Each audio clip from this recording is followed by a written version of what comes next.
Bon, alors vous allez sélectionner l'image qui est seule là. Et dans la palette lien, vous allez demander de l'ouvrir dans Photoshop. Ceci dit, on pourrait aussi dans Photoshop faire fichier ouvrir directement et l'ouvrir, ça reviendra au même. Hein. Presque. Presque. La différence, c'est que là, InDesign va savoir qu'on est en train de modifier l'image dans Photoshop. Donc je sélectionne cette image-là, le bloc, hein, pas besoin de sélectionner nécessairement l'image réellement par le réticule. Voilà. On voit bien que c'est cette image-là. Je demande dans le menu ici, de la palette lien, modifier l'original. Et ça s'ouvre dans Photoshop. Alors dans Photoshop, je vais faire apparaître la palette des calques et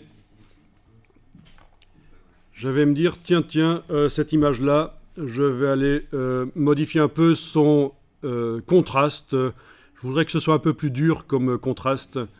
Donc je vais aller mettre au-dessus du calque, dans la palette des calques, là au-dessus du calque, je vais aller mettre un calque de réglage de type courbe. On pourrait se dire, tiens, on va mettre luminosité contraste, mais c'est un réglage de débutant, c'est pour Pépé qui fait du Photoshop le dimanche, ça.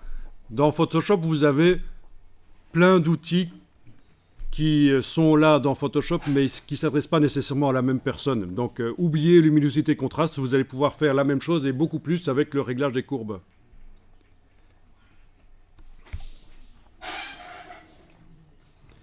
Voilà. Mais j'ai rien contre Pépé qui fait du Photoshop le dimanche. Hein. Ces images de petites poules sont superbes. Alors, vous mettez 2 points dans le réglage des courbes. Si vous en avez mis plus que 2, vous pouvez en sortir un, bien sûr, en faisant un cliquer-glisser. On le sort, voilà. Vous allez faire une courbe en forme de S pour contraster, parce que c'est comme ça que je le sens. Voilà. Donc les parties foncées deviennent encore plus foncées, les parties claires deviennent plus claires. C'est ce qu'on appelle contraster les choses. Il y avait des différences au départ. On les rend encore plus différentes. Ce qui était foncé devient plus foncé, ce qui est clair devient plus clair. Alors le problème, c'est que ça a tendance à modifier la couleur, mais c'est pas grave, il y a une petite solution. Parce que moi, je veux travailler seulement sur le contraste. Les couleurs étaient bonnes, c'est juste le contraste qui n'était pas bon. Vous voyez que si on enlève l'œil en face ici du calque, clairement, les couleurs, elles sont changées. Hein. Beaucoup. C'est plus une couleur de girafe. Ou alors elle a mangé beaucoup de maïs. Voilà. Donc la solution, c'est d'aller ici dans le menu. Quand vous êtes en train de travailler sur le calque de réglage dans Photoshop, dans le menu, vous allez jusqu'à la dernière ligne, luminosité. Voilà, donc dans le réglage des courbes, quand je bouge les 2 points, voilà, ça modifie le contraste et les couleurs restent quand même à peu près les mêmes. L'avantage du réglage des courbes par rapport au calque de réglage luminosité-contraste que je vous ai déconseillé d'utiliser, laissez ça pour Pépé et ses poules le dimanche.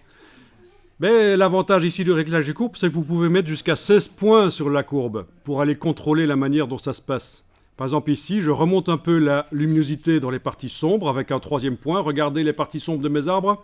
Si je trouve que c'est un peu bouché, comme on dit en photographie, je peux récupérer, dans les parties claires, je peux récupérer, dans les parties sombres, je veux dire, je peux récupérer du détail, comme ça. Pourtant, l'image reste globalement contrastée.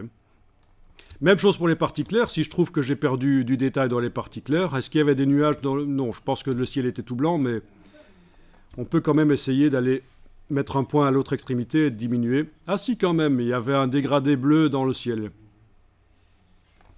Il y avait quand même des semblants de subtilité de nuages là au-dessus qu'on peut aller récupérer comme ça. Vous voyez donc, ouais, en même temps, je ne vais pas m'attarder là-dessus, c'est pas un cours Photoshop, mais vu que InDesign, il intègre des choses qui viennent d'ailleurs, c'est quand même intéressant de voir comment ça se fait ailleurs. Voilà. Alors, si j'enlève l'œil en face du réglage courbe, je vais voir ce que ça donne. Voilà.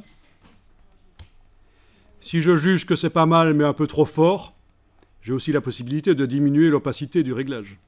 Si je mets à 0, le réglage n'agit pas du tout. Si je mets à 100%, il agit complètement. Entre les deux, ben, il agit à moitié. Enfin, ça dépend du pourcentage que vous mettez. Donc ça aussi, c'est une bonne astuce. Hein, quand vous êtes allé au bout du processus dans le positionnement des points, là, et que vous trouvez que c'est pas mal, mais un peu trop fort, ben, diminuez un peu l'opacité du calque de réglage.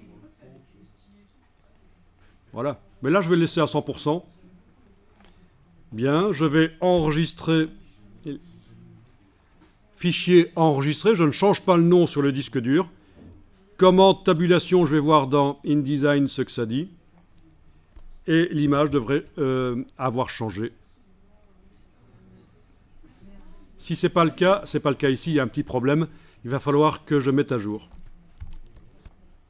Donc la mise à jour ne s'est pas faite ici. Si elle vient de se faire automatiquement, il suffisait d'attendre un peu. Voilà, l'image a changé, elle est plus contrastée. Je vous montre, hein, si dans Photoshop, j'enlève l'œil en face du calque de réglage, je fais fichier enregistré. Je vais dans InDesign. J'attends un peu. C'est l'image sans calque qui va réapparaître.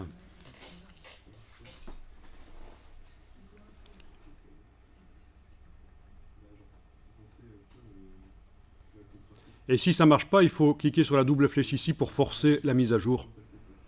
Voilà, vous avez vu? Ça s'éclaircit.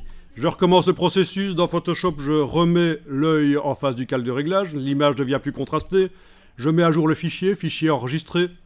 Je vais dans InDesign. J'attends un peu et ça va redevenir contrasté. Donc il y a vraiment un lien. Vous travaillez en parallèle les images, en parallèle de la mise en page, vous travaillez les images dans Photoshop. Si c'était des images qui viennent de Illustrator, vous pourriez aussi travailler en parallèle dans Illustrator. C'est le principe des images liées, c'est-à-dire que InDesign regarde en permanence ce qui arrive à l'image sur le disque dur. Et quand le fichier change, il vous prévient ou alors il change tout seul. Ça dépend un peu. Bon, je vais forcer la mise à jour ici, parce que sinon c'est trop lent. Voilà, ok, elle s'est contrastée. Super.